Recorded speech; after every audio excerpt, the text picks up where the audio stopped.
주님과 함께하는 이 고요한 시간, 주님의 보좌 앞에 내 마음을 쏟네. 모든 것 아시는 주님께 감출 것 없네. 내 마음과 정성 다해 주 바라나이다. 나 염려하잖아도 내 쓸 것 아시니 나 오직 주의 얼굴 구하게 하소서. 다 이해할 수 없을 때라도 감사하며 날마다 순종하며 주 따르오리다. 온 마음 다해 사랑합니다. 온 마음 다해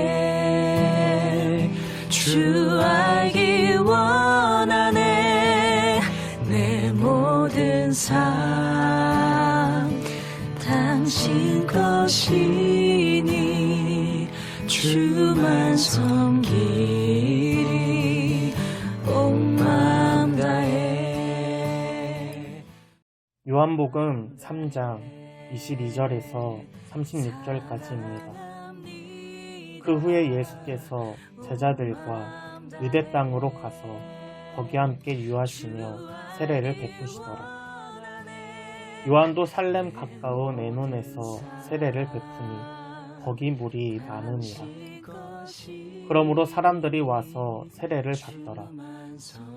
요한이 아직 옥에 갇히지 아니하였더라. 이에 요한의 제자 중에서 한 유대인과 더불어 정결 예식에 대하여 변론이 되었더니 그들이 요한에게 가서 이르되 랍비여, 선생님과 함께 요단강 저편에 있더니 곧 선생님이 증언하시더니가 세례를 베풀매 사람이 다 그에게로 가더이다. 요한이 대답하여 이르되 만일 하늘에서 주신 바 아니면 사람이 아무것도 받을 수 없느니라.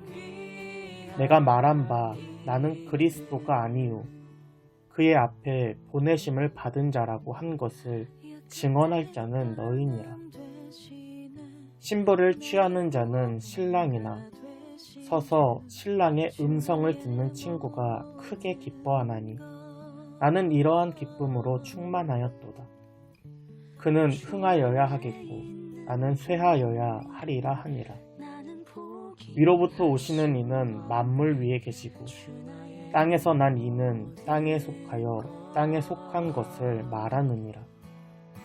하늘로부터 오시는 이는 만물 위에 계시나니 그가 친히 보고 들은 것을 증언하되 그의 증언을 받을 자가 없도다.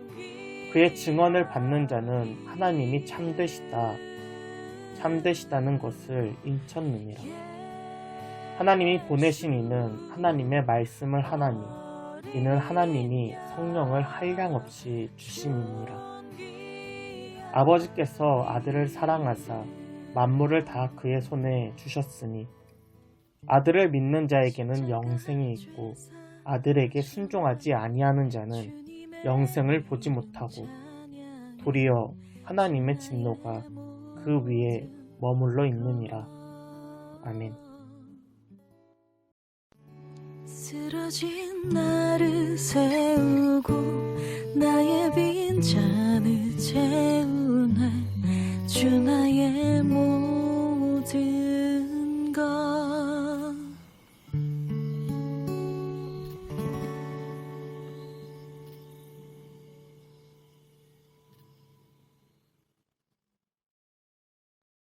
샬롬. 앉은 자리 새벽 기도에 오신 여러분을 주님의 이름으로 축복합니다. 예수님께서 이 땅에 오셔서 많은 일들을 하셨습니다. 오늘 말씀은 요한복음 3장 마지막 부분인데 그 전에 예수님의 활동을 보면 제자들도 부르시고 가나의 혼인잔치에 이적을 행하시기도 하셨습니다. 또 예루살렘으로 올라가 성전을 깨끗하게 하셨습니다. 이러한 모습들을 보면서 많은 사람들이 예수님을 주목하고 어떤 사람들은 예수님을 따르기 시작하였습니다. 오늘 본문 22절입니다. 그 후에 예수께서 제자들과 유대 땅으로 가서 거기 함께 유하시며 세례를 베푸시더라. 아멘. 이제 예수님이 세례까지 베풀고 계십니다.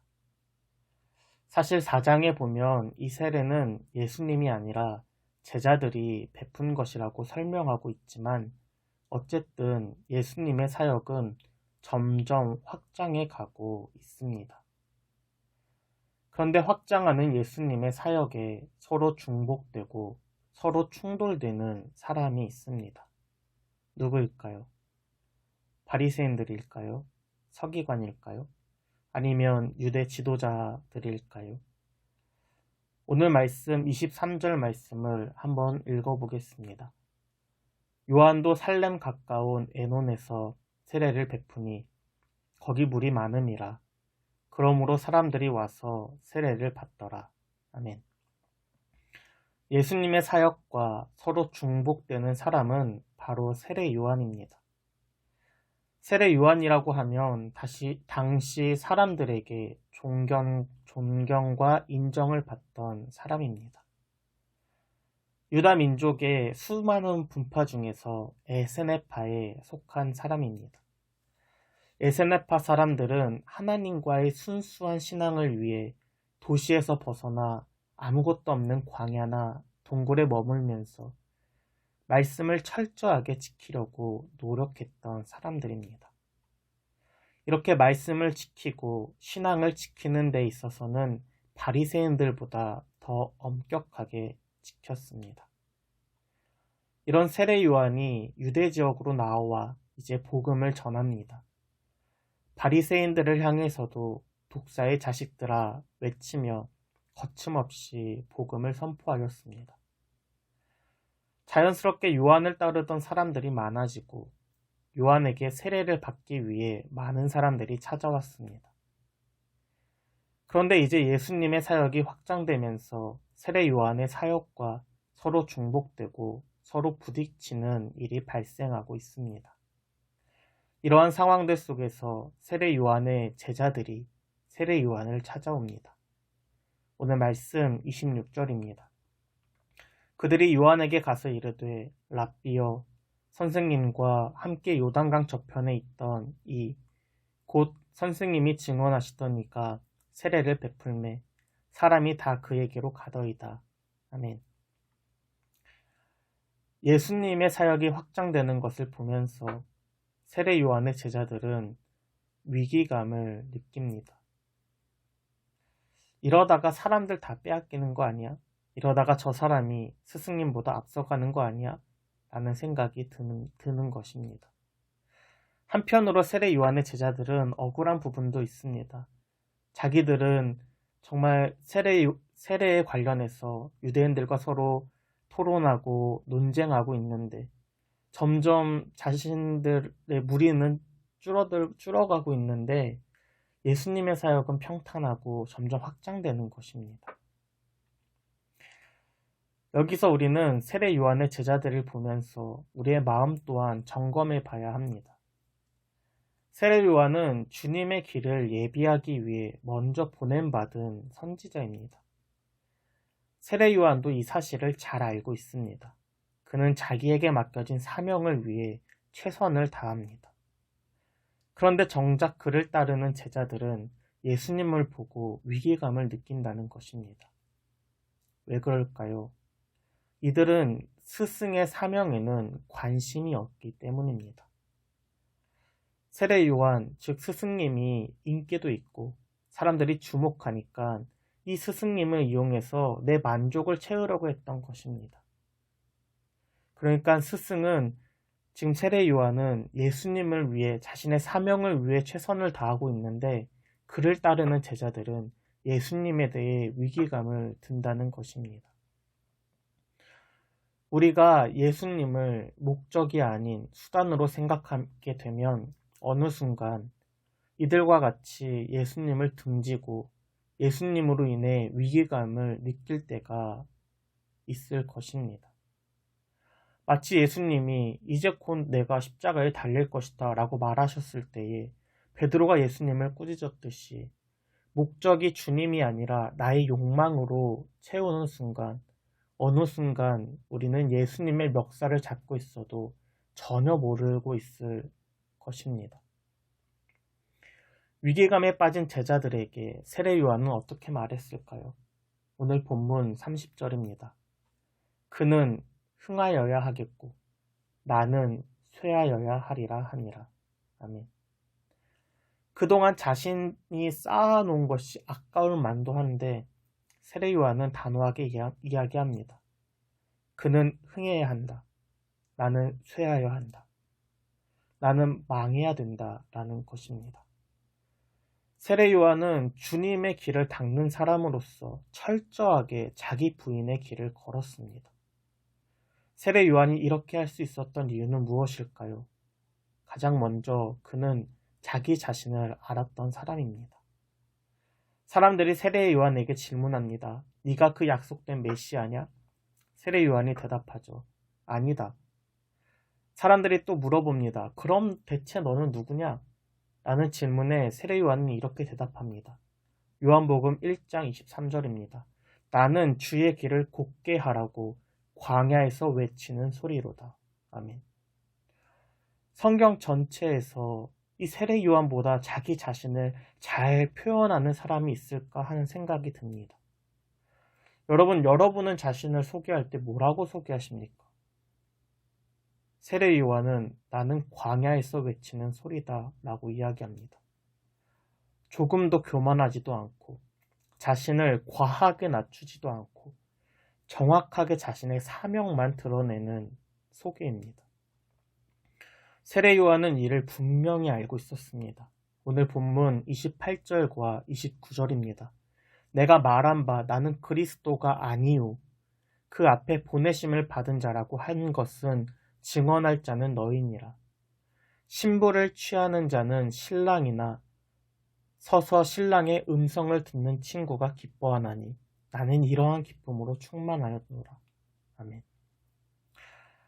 내가 아무리 열심히 사역하고 내가 아무리 많은 사람들이 아무리 나를 따라도 나는 그저 그의 앞에 보내심을 받은 자일 뿐이야.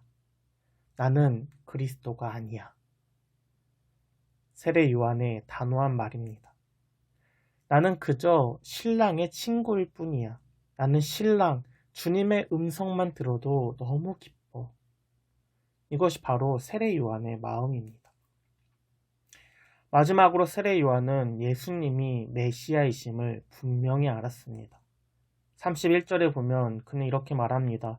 위로부터 오시는 이는 만물 위에 계시는 분이다. 34절에는 예수님에 대하여 하나님이 보내신 이는 하나님의 말씀을 하시는 분이다. 35절과 36절에서는 그분은 하나님의 아들이야 라고 이야기합니다. 유대인들에게 아들은 아버지를 의미합니다. 세례 요한이 예수님을 향해서 그분은 하나님의 아들이야 라고 이야기한 것은요. 예수님이 하나님의 아들, 즉 하나님이심을 분명히 이야기하고 있는 것입니다. 이 모든 사실을 알고 있었던 요한은 기꺼이 나는 흥하고 그는 흥하고 나는 쇠해야 한다 라고 아무런 거리낌 없이 말하였습니다. 사랑하는 여러분, 2022년이 되었습니다. 우리 생명샘교회는 2022년 키워드를 함께함으로 정하였습니다. 여러분, 함께하기 위해서는 누군가는 흥해야 하지만 동시에 누군가는 쇠해야 합니다. 둘 다 흥하려고 하면 결국 부딪히고 갈라지고 깨지게 되어 있습니다. 2022년 여러분의 삶에 누가 흥하고 누가 쇠하시겠습니까?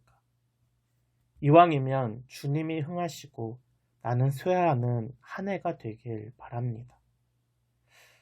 처음엔 마치 내가 손해보는 것 같죠.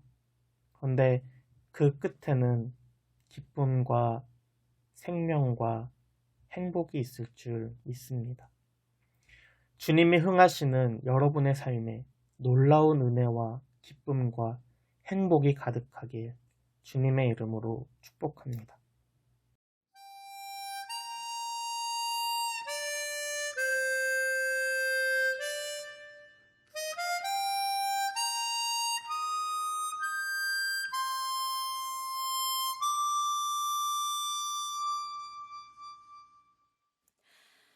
화려하지 않아도 정결하게 사는 삶, 가진 것이 적어도 감사하며 사는 삶, 내게 주신 작은 힘 나눠주며 사는 삶, 이것이 나의 삶의 행복이라오. 눈물 날 일 많지만 기도할 수 있는 것, 억울한 일 많으나 주를 위해 참는 것, 비록 짧은 작은 삶 주 뜻대로 사는 것, 이것이 나의 삶의 행복이라오. 이것이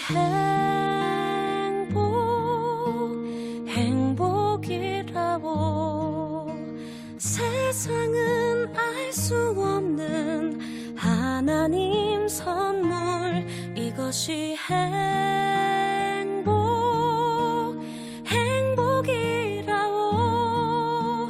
하나님의 자녀로 살아가는 것, 이것이 행복이라고.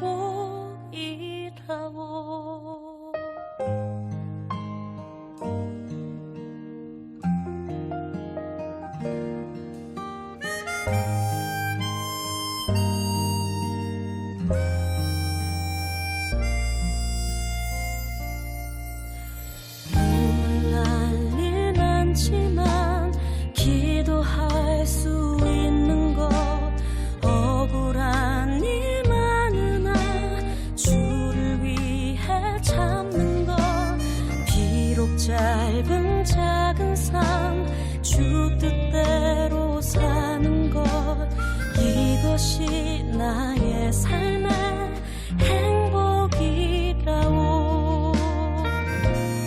이것이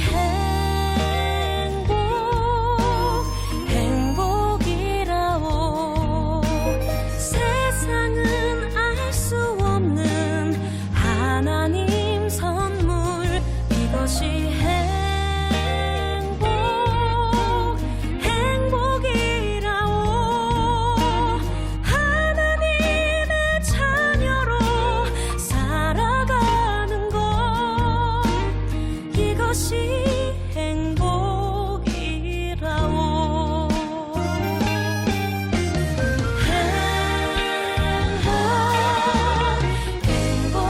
행복이라오. 세상은 알 수 없는 하나님 선물, 이것이 행복이라오. 하나님의 자녀로 살아가는 것, 이것이